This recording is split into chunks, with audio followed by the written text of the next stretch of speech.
سچے ہیں علیہ السلام. فلما رأى قمیصہ، اب یہ واحد کا صیغہ آ گیا فلما رأى، تو جب اس شخص نے یعنی عزیز مصر نے چیک کیا، دیکھا یوسف کے کرتے کو پیچھے سے پٹا ہوا، قال انہ من کیدکن. اب یہ بڑا خاص سین ہے کہ ایک طرف عزیز مصر کی بیوی کھڑی ہے، درمیان میں وہ کھڑا ہے، ایک طرف یوسف علیہ السلام ہے. یعنی اس نے یوسف علیہ السلام کے کردے کو ایگزامن کیا اور اس سے مخاطب ہو کر کہا انہو من کیدکن، یہ سب تمہاری ہیرا پھیریاں ہیں. قید کہتے ہیں نا چال کو، پہلے بھی ذکر آیا، کل بھی ذکر آیا، تو یہ سب تمہاری چال بازیاں ہیں. ان کیدکن عظیم، اور تمہاری چال بازیاں بڑی سخت ہوتی ہیں، بڑی زبردست ہوتی ہیں. یعنی اپنے محاورے میں کہیں گے کیا کہنے تاڑیاں چال بازیاں دے، تاڑیاں ہیریاں پھیریاں دے، یعنی عظیم، بہت بڑی. تو عظیم اگر آپ اس یعنی عظیم لفظ کو لے کے آئیں گے تو ہمارے محاورے میں وہ اس طرح فٹ نہیں بیٹھتا. یعنی کیا کہنے تمہاری ہیرا پھیریوں کے. اور پھر ساتھ ہی یوسف علیہ السلام سے مخاطب یوسف اعرض عن ھذا، چل یوسف چھٹ پرے کر لو، چل مٹی پاؤ. اور پھر ساتھ ہی اس سے مخاطب ہو کر واستغفر لذنبک، اپنے گناہ کی معافی مانگ.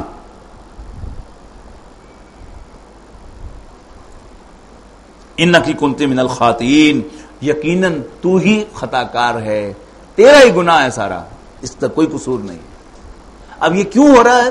اس لیے کہ اس نے مدعا ڈالا تھا یوسف پر علیہ السلام، اور اب یہ یعنی حضرت یوسف سے کہہ رہا ہے چل مٹی پا، اور کوس رہا ہے. یعنی اس پر پورا اگر آپ یعنی جیسچر جو ہیں باڈی لینگویج کے ساتھ بات کریں تو پھر آپ کو پورا اس کا اندازہ ہوگا کہ کس طرح وہ گھور رہا ہوگا اور کس طرح ڈانٹ رہا ہوگا.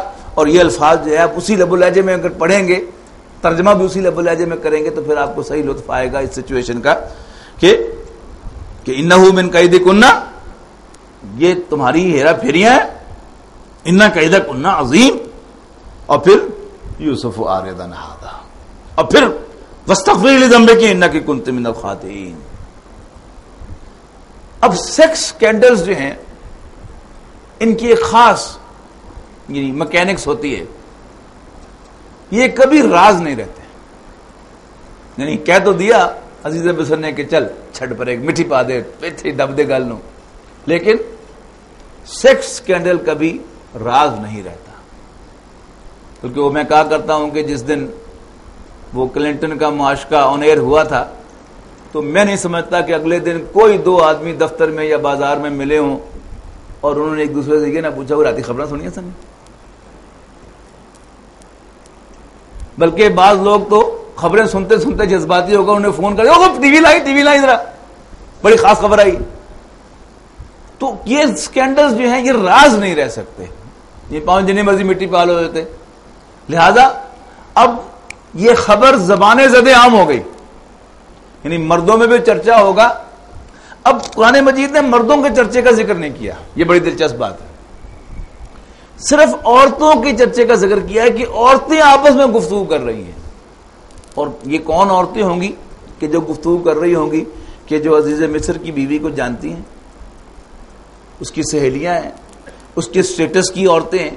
یعنی اگر وہ کسی وزیر کی بیوی ہے تو دوسرے وزیروں کی بیویاں، سیکریٹریز کی بیویاں، وہ جو ہائی کلاس خواتین ہیں، یہ ان کے آپس میں گفتگو ہو رہی ہے، جو جانتی بھی ہیں کہ یہ عورت ایسی ہے نہیں. پھر ان سب کے ہاں غلام کام کرتے ہیں. یعنی آج ہم نہیں جانتے کہ غلام کون ہے.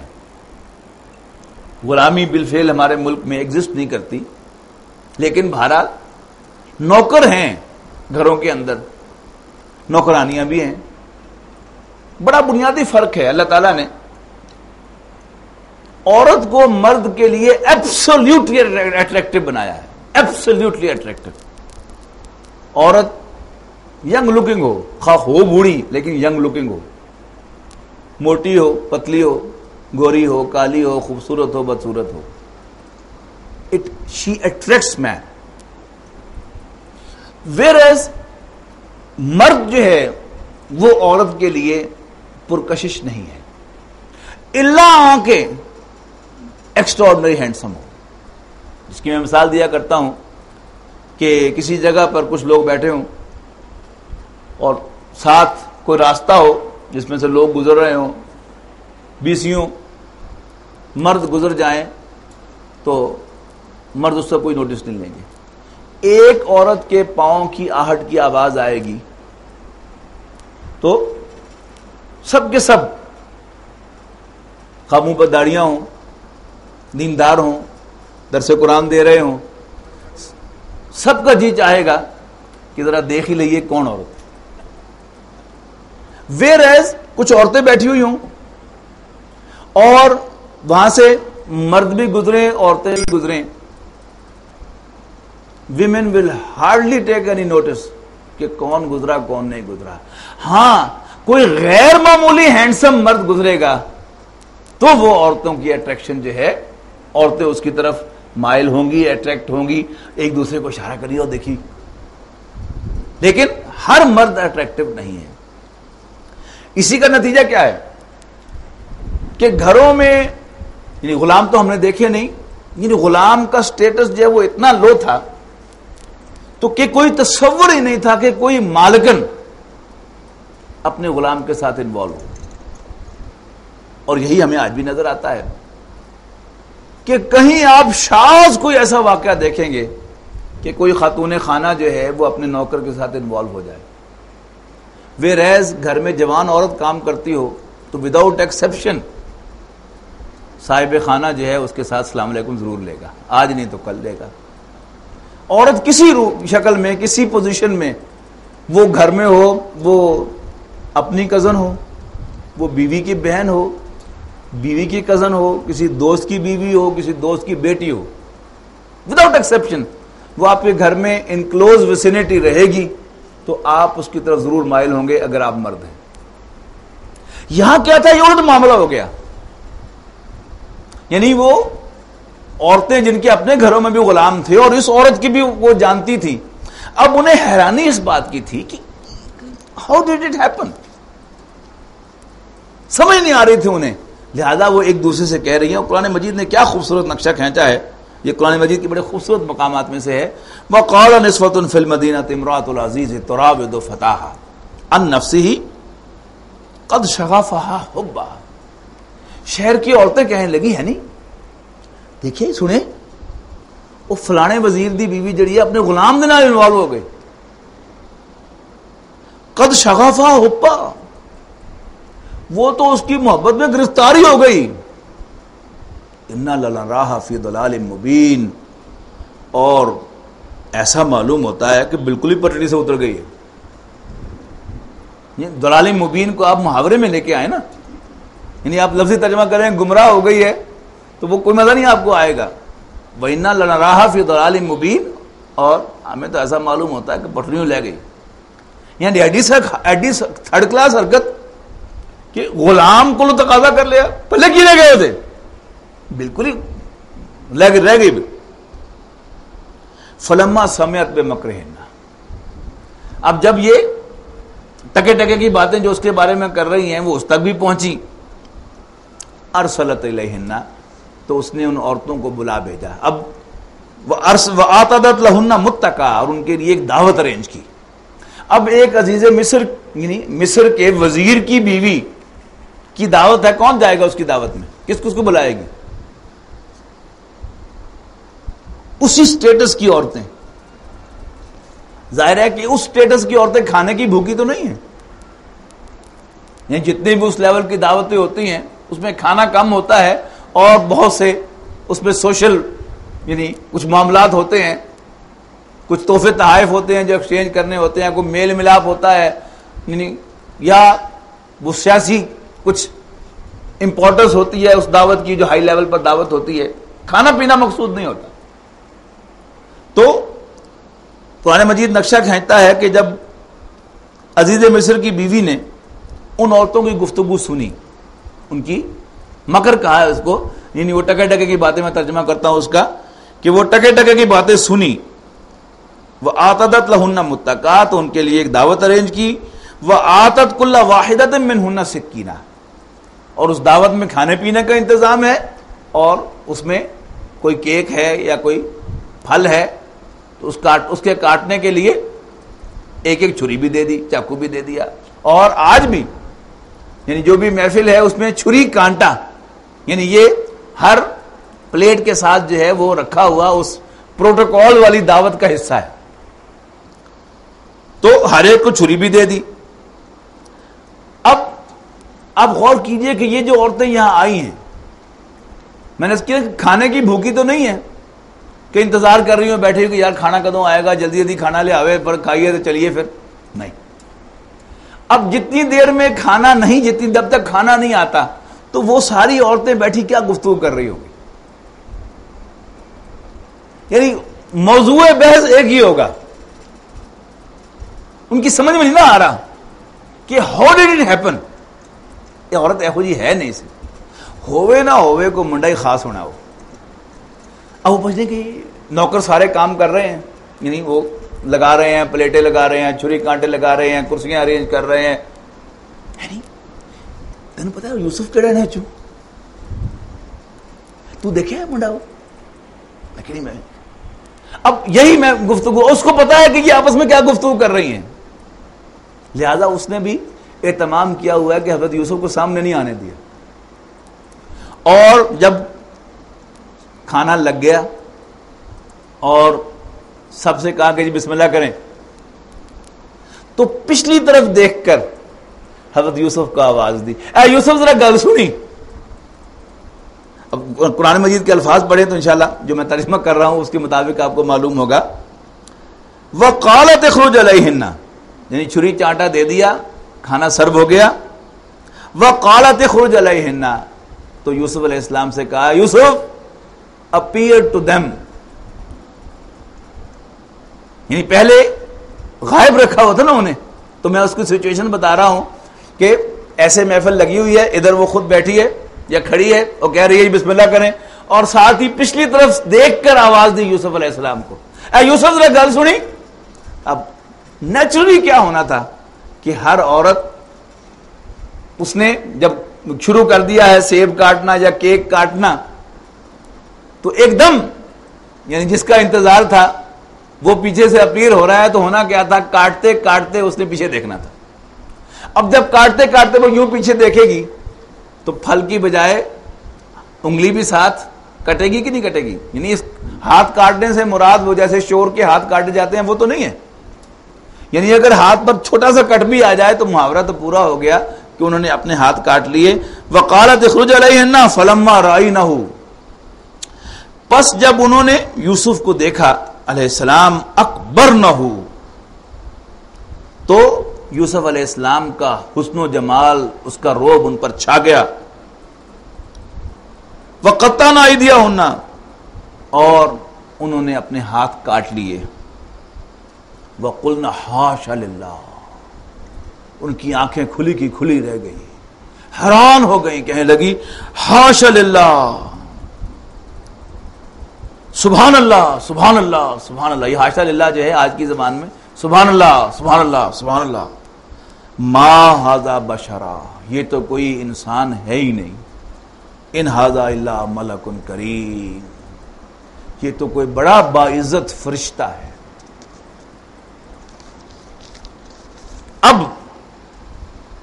وہ عورت بولی، یعنی اس نے اپنا کیس ون کر لیا، اس نے عورتوں پر ثابت کر دیا کہ میں بے قصور تھی. واقعی یوسف تھا ہی irresistible، لہذا I couldn't resist، I couldn't stop myself. قالت فذلکن الذی لمتننی فیہ، بڑیاں ٹپ ٹپ کی گلاں کر رہی ہیں. سو for this man فذلکن الذی لمتننی فیہ، جس کے لیے تم مجھے مورد الزام ٹھہرا رہی تھی، is this the man؟ اور پھر ساتھ ہی شعر ہو گئی وَلَقَدْ رَاوَدتُّهُ عَن نَفْسِهِ، یس میں نے واقعی اس سے خواہش کا اظہار کیا تھا، لیکن فَاسْتَعْصَمَ، اس نے اپنے آپ کو تھام کے رکھا. وَلَئِن لَّمْ يَفْعَلْ مَا أَمْرُهُ، اور اب بھی یعنی ذہن میں رکھیے گا یہ عورتوں کی محفل ہے، سہیلیاں ہیں ساری اس کی، لہذا یعنی اپنے اس کلوز سہیلیوں کی سرکل میں اس نے اعتراف بھی کر لیا اور مزید بھی آگے بڑھ کر کہا وَلَئِن لَّمْ يَفْعَلْ مَا أَمْرُهُ، اور جو کچھ میں اس کو کہہ رہی ہوں اب بھی اگر وہ رسپونڈ نہیں کرے گا، میری بات نہیں مانے گا، لَيُسْجَنَنَّ، تو پھر جیل میں ڈال دیا جائے گا، وَلَيَكُونَ مِنَ الصَّاغِرِينَ، اور پھر ذلیل ہو کے رہ جائے گا۔ یعنی اندر خانے میرے ساتھ مکمکا کر لے تو عزت ہے، اور اگر ریزسٹ کرے گا تو لَيُسْجَنَنَّ، جیل میں ڈال دیا جائے گا، وَلَيَكُونَ مِنَ الصَّاغِرِينَ، اور پھر ذلیل ہو کے رہ جائے گا۔ اب تھا امتحان حضرت یوسف علیہ السلام کے لیے، یعنی مجھ میں آپ میں اور ایک نبی میں بڑا بنیادی فرق ہے۔ ہم ملمہ کاریاں کر سکتے ہیں، کھول چڑھا سکتے ہیں اپنے اوپر، حاجی بن سکتے ہیں جبکہ نہ ہوں، لیکن اللہ کا نبی کبھی اپنے آپ کو دھوکہ بھی نہیں دیتا۔ دوسروں کو تو دھوکہ دون کی بات ہے، اپنے آپ کو بھی دھوکہ نہیں دیتا۔ لہذا انہوں نے اپنے آپ کو بھی دھوکہ نہیں دیا کہ نہیں نہیں کچھ نہیں ہوتا، اگے بھی میں بچ کے دکھایا، اگوں بھی بچ کے دکھاواں گا، نو۔ یعنی وہ جو دل میں ایک اگر شوشہ بھی ہے اس کو بھی وہ فیل کر رہے ہیں اور اس کا اعلان کر رہے ہیں۔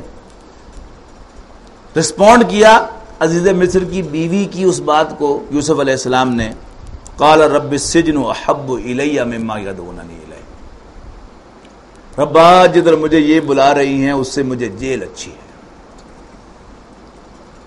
وَإِلَّا تَصْرِفْ عَنِّي كَيْدَهُنَّ، اور اگر تو نے ان کے قید کو یعنی ان کی چالوں کو مجھ سے دور نہ کیا، اصب الیہن، تو ربا میری پھر بسی۔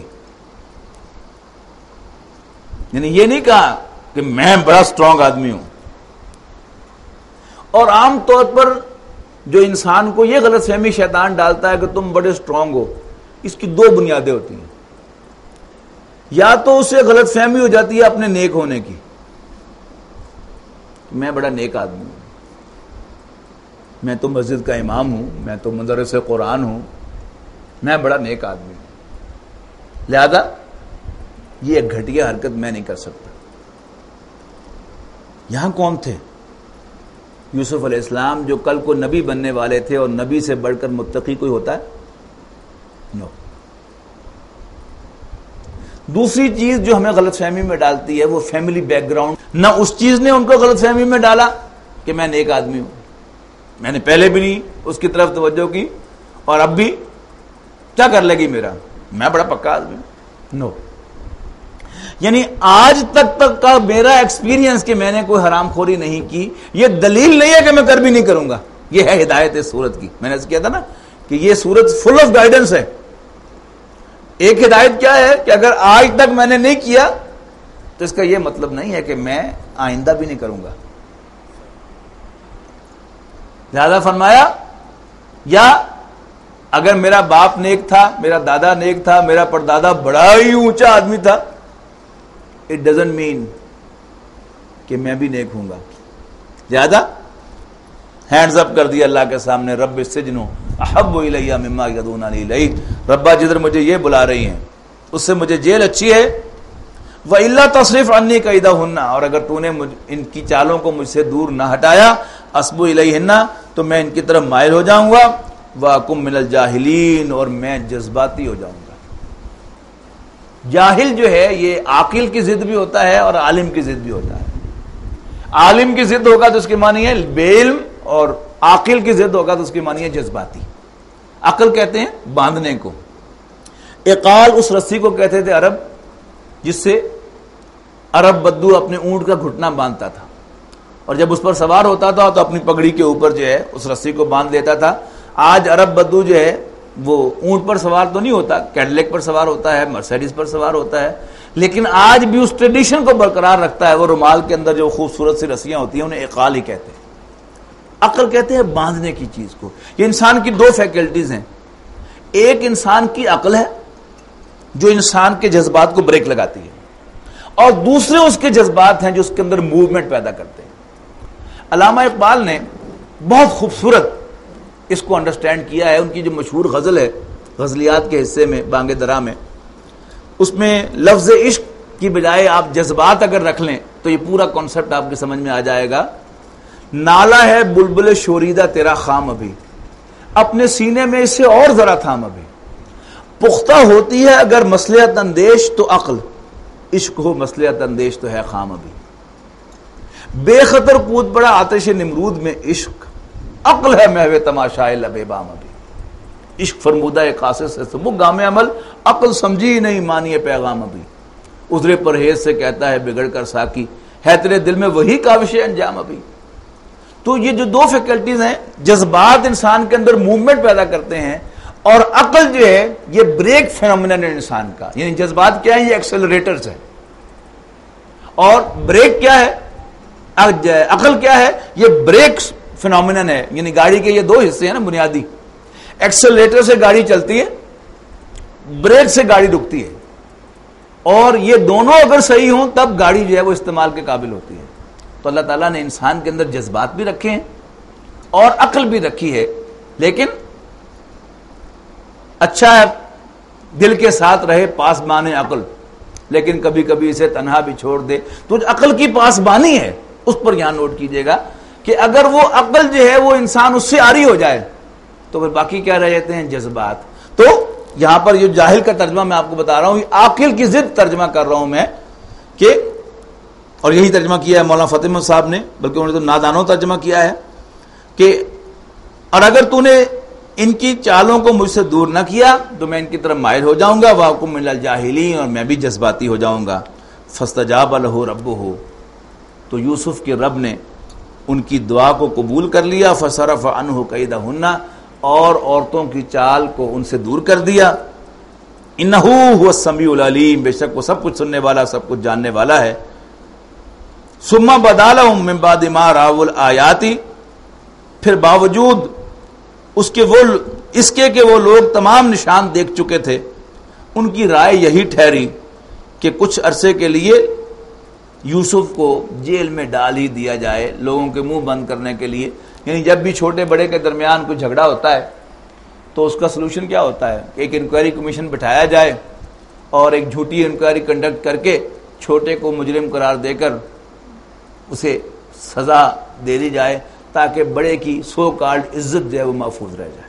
یہی کچھ یہاں ہوا کہ سب کچھ دیکھنے کے بعد انہوں نے یعنی یہ طے کیا کہ جی بڑی زیادتی ہوئی ہے اور اس شخص نے اپنے مالک کے بیوی پر دستدرازی کیا, لہذا اسے جیل میں ڈالا جاتا ہے.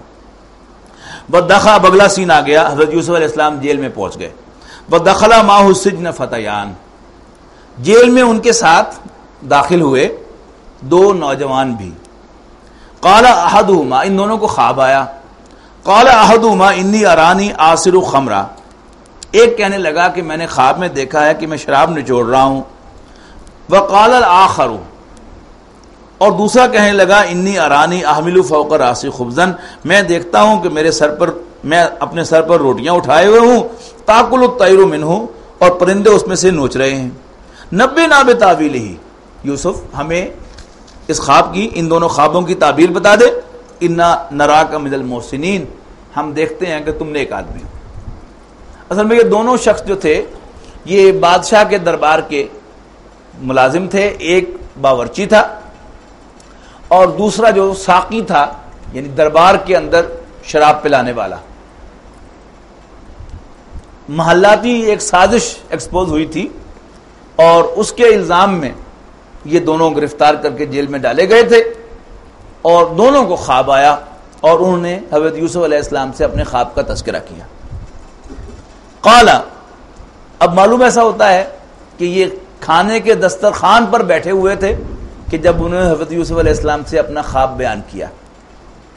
قال, حضرت یوسف نے کہا لا یاتیکما طعام ترزقانہ الا نباتکما بتاویلہ قبل ان یاتیکما, اس سے پہلے کہ تم دونوں کا کھانا تم تک پہنچے جو تمہیں ملنے والا ہے, میں تمہیں خواب کی تعبیر بتا دوں گا، یعنی with in a few minutes میں تمہیں تعبیر بتا دوں گا، لیکن اس سے پہلے ذرا تھوڑی سی میری بات سن لو. ذالکما مما علمنی ربی، جو کچھ بھی میں تمہیں بتاؤں گا تعبیر، یہ میرے رب نے جو کچھ مجھے علم سکھایا ہے، یہ اس میں سے ہے، یہ میرا کوئی ذاتی کمال نہیں ہے، میرا ذاتی علم نہیں، اللہ کا دیا ہوا علم ہے. انی ترکت ملت قوم لا یؤمنون باللہ وہم بالآخرۃ ہم کافرون، یقیناً میں ایک ایسے مذہب کو چھوڑے ہوئے ہوں کہ جو اللہ پر اور آخرت پر ایمان نہیں رکھتے تھے، اس کا انکار کرتے تھے. واتبعت ملت آبائی، ملت اصل میں طریقے کو کہتے ہیں، راستے کو کہتے ہیں. ہمارے ہاں اردو زبان میں ملت قوم کو کہتے ہیں، جبکہ عربی زبان میں اس کے دونوں معنی ہیں، قوم کے معنوں میں بھی آتا ہے لیکن زیادہ تر یہ طریقے کے معنوں میں آتا ہے. واتبعت ملت آبائی ابراہیم و اسحاق و یعقوب، اور میں پیروی کرتا ہوں اپنے آبا و اجداد ابراہیم، اسحاق اور یعقوب کے راستے کی. ما کان لنا ان نشرک باللہ، ہمیں زیب نہیں دیتا کہ ہم اللہ کے ساتھ کسی کو شریک بنائیں. ذالک من فضل اللہ علینا، یہ اللہ کا ہم پر بڑا فضل ہے. وعلی الناس، اور لوگوں پر. ولکن اکثر الناس لا یشکرون، لیکن اکثر لوگ شکر ادا نہیں کرتے.